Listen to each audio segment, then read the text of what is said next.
So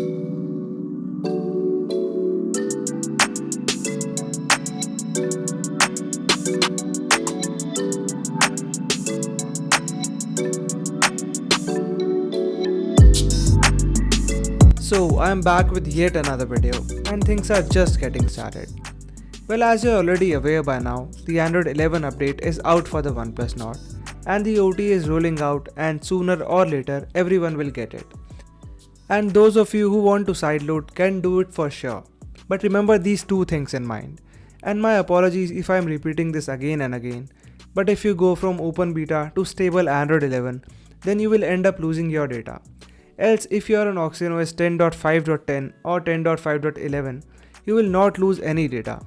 But if you still have doubts and are not sure, or if you skip this video for XYZ reasons, well, just make sure you read the pop-up after selecting the file.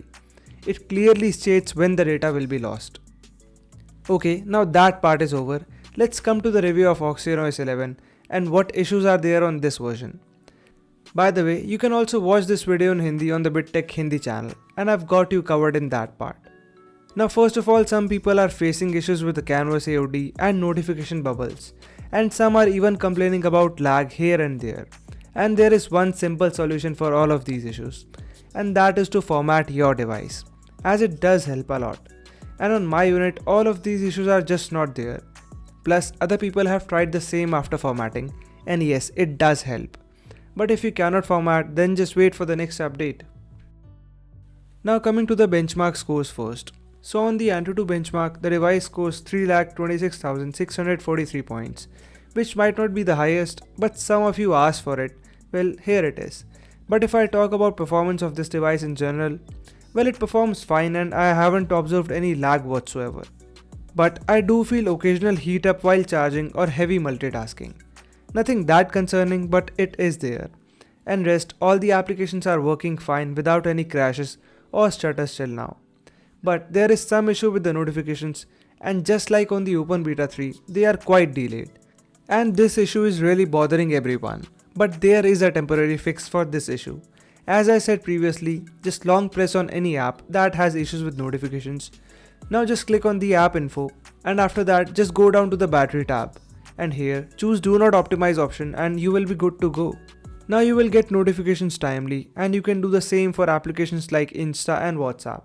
And that should fix it all for you as of now. But I hope it gets taken care of with an update, as it can get really annoying for some. After that, well, some of you are facing another issue where this Google Play system update is asking to reboot again and again. And it just doesn't work fine even after updating. And though clicking on that reboot now button works for some, it didn't work for me though, and I tried it several times. And you can try clearing the data of Play services at maximum, so this is another issue with this update. Now coming to the battery backup. Well, the battery backup has been fine for me and it is somewhat better than the Open Beta 3. So I could manage around 7 hours of screen on time with my standard usage, and I even tried out some games during this time, and the device did not disappoint. Though there is always scope of improvement, and let's see how it goes. So even the standby drain is quite alright, as on the day 1 of my testing, it was around 7% or so, and then it reduced to 3% a day later. So now I am satisfied with that overall. The charging time is also around 1 hour for me, which is fine and similar to what was there earlier. And yes, there are no issues with apps like Google, and it used to give network and offline error, but not anymore.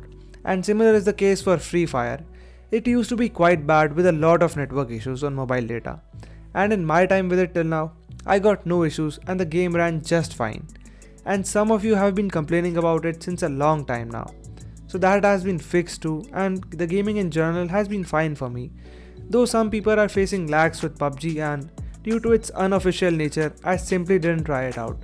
Though other games like COD ran just fine and there was no heat up as such.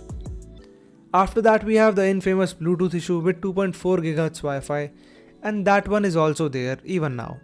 But it has seen a lot of improvement and better stability over the past few versions. And maybe it can be improved even more, who knows. So let's see how it goes. Coming to the camera part now, and here I have one complaint. That is with this new gallery app. And it feels kind of slow and many a times just won't display the latest images, which is something really irritating, and many of you don't like it either. Rest, well, the back camera is fine for the most part and takes some good quality shots given ample light. But I did face some occasional focus hunting with it, and I'll keep an eye on that issue more. The macro and ultra wide angle camera are as is, and you can see how they do in the samples on your screen.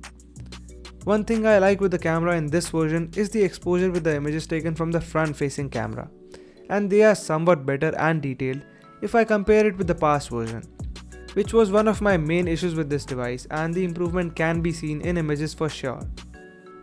Also, here is a video sample from the rear facing camera shot at 1080p 60fps, and you guys be the judge about the quality it offers now.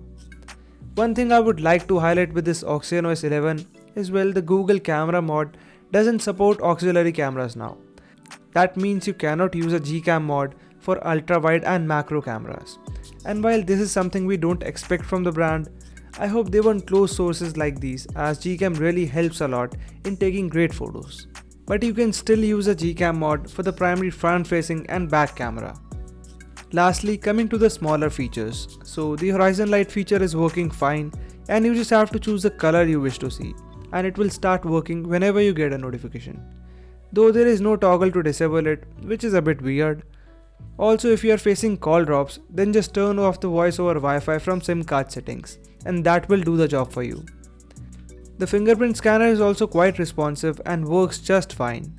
Plus, if you feel some lag while scrolling in the YouTube application, well, that is because it runs only at 60Hz, and you can use this video to force it to 90Hz, and the process is quite easy. So here is a card to that.